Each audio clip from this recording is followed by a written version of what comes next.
Hari ini kita akan belajar bersama untuk mata pelajaran tematik kelas 3. Kita berada di tema 1, pertumbuhan dan perkembangan makhluk hidup, subtema 4, pertumbuhan dan perkembangan tumbuhan, pembelajaran yang kedua.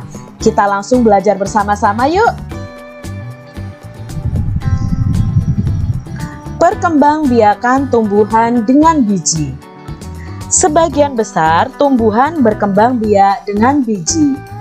Tumbuhan dewasa akan berbunga dan menghasilkan buah. Di dalam buah terdapat biji. Biji berkembang biak menjadi tanaman baru. Tanaman baru tumbuh menjadi dewasa dan berbuah. Perputaran tahapan perkembangan tersebut membentuk sebuah siklus atau daur hidup. Perhatikan gambar bagian-bagian biji di bawah ini. Nah, ini adalah bagian-bagian biji atau bakal buah ya. Jadi kalian harus tahu bahwa tumbuhan ada yang berkembang biak dengan biji, ada juga yang berkembang biak dengan tunas dan lain sebagainya. Nah, untuk perkembangbiakan dengan biji ini otomatis yang kita tanam adalah bijinya adik-adik. Nah, biji itu terdiri dari bermacam-macam bagian. Yang pertama adalah embrio atau calon tumbuhan baru. Ini yang ada di dalam biji. Lalu ada kotiledon ya. Kotiledon ini adalah sumber makanan untuk calon tumbuhan baru, juga ada di dalam biji tersebut. Lalu diselimuti oleh selimut biji yang gunanya untuk melindungi biji yang ada di dalam. Nah, ini adalah bagian-bagian biji. Ya, kita ingat lagi awalnya dari biji tumbuh menjadi kecambah, kecambah terus tumbuh lalu berbunga dan berbuah.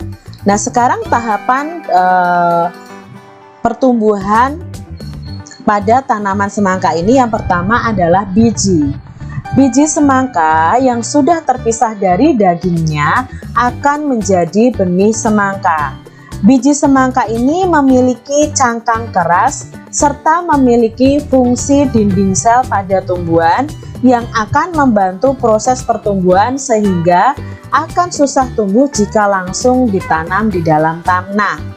Nah, biasanya biji semangka ini direndam terlebih dahulu di air hangat dengan suhu berkisar 40 derajat untuk merangsang pertumbuhannya bahkan sampai keluar tunas pertamanya. Jadi untuk biji semangka ini tidak bisa langsung ditanam di dalam tanah adik-adik, harus direndam dulu pada air hangat. Cara lain yang bisa dilakukan adalah dengan merobek sedikit cangkang biji semangka supaya tunas bisa keluar lebih mudah. Namun cara ini dirasa tidak efektif karena membutuhkan waktu yang lama.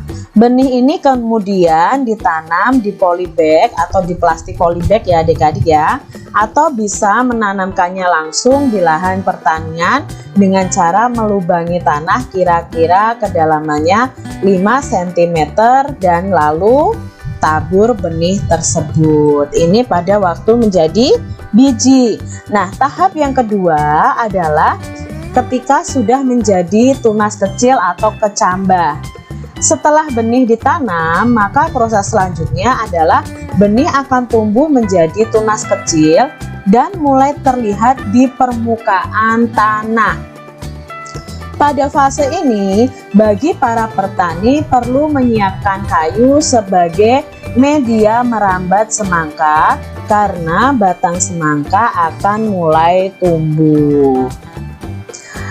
Tahap yang ketiga adalah bunga semangka. Kita berada di tahap yang ini adik-adik karena tadi tunas kecil akan terus tumbuh ya. Lalu akan keluar bunganya, itu bunga semangka. Fase selanjutnya adalah ketika semangka sudah merambat, maka dalam beberapa waktu kemudian akan mulai muncul bunga dengan bagian-bagian bunganya. Bunga semangka unik karena memiliki 2 kelamin dalam satu bunganya, yaitu ada jantan dan betina sekaligus. atau biasanya juga disebut dengan bunga banci ya. Bunga semangka cukup besar dengan warnanya kuning mencolok. Kemudian bunga semangka lambat laun akan menjadi buah semangka. Lalu tahap yang terakhir adalah berbuah ya, menjadi buah semangkanya. Awalnya buah semangka itu hanya sebesar bola bekel. Namun ketika sudah mulai pertumbuhan semangkanya bisa mencapai ukuran sebesar bola basket atau bola voli. Karena batangnya merambat, maka buah semangka akan tumbuh di atas tanah. Pada saat ini peran biologi dalam pertanian perlu diperhatikan oleh petani seperti memperhatikan tanah apakah lembab atau tidak. Karena jika terlalu banyak air bisa membuat semangka rusak atau busuk. Petani juga memperhatikan tingkat keasaman tanah. Untuk bisa menetralkan pH, bisa menggunakan teknik pengapuran. Pengapuran ini caranya dengan menaburkan kapur adik-adik yang mengandung kalsium dan magnesium. Kemudian bila perlu para petani juga bisa menambahkan pupuk.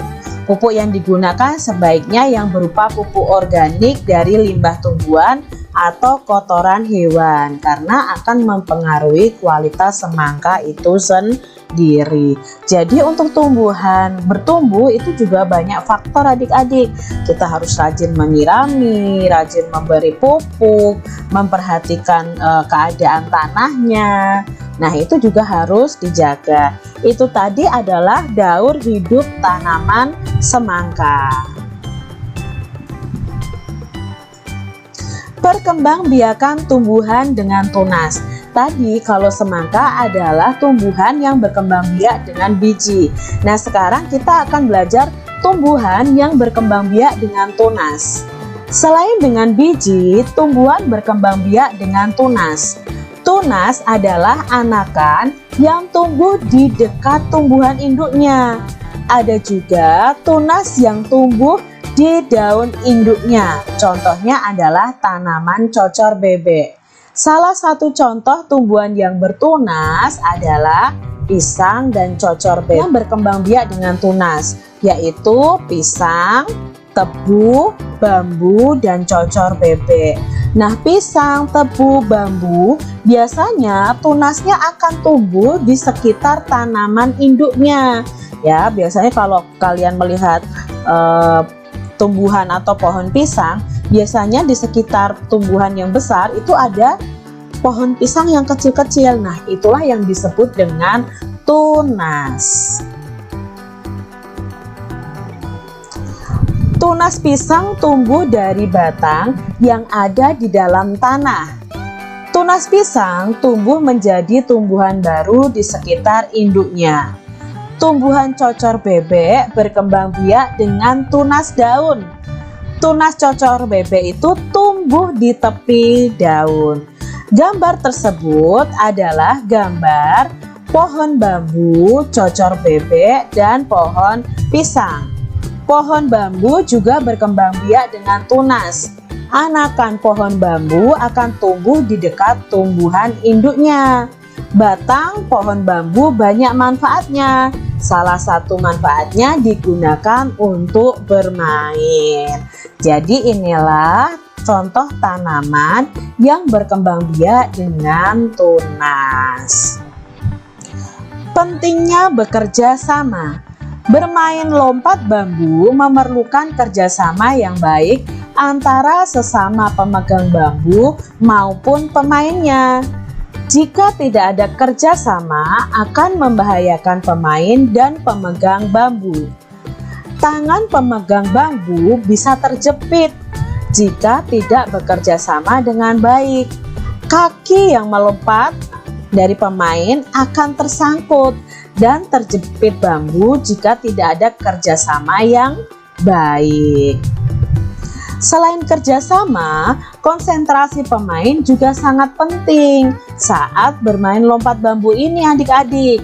Jika tidak konsentrasi, maka akan membahayakan seluruh pemain. Demikian adik-adik untuk pembahasan materi pembelajaran di tema 1, subtema 4 pembelajaran yang kedua. Semoga video pembelajaran ini bermanfaat untuk adik-adik semuanya. Sampai jumpa kembali di video pembelajaran selanjutnya.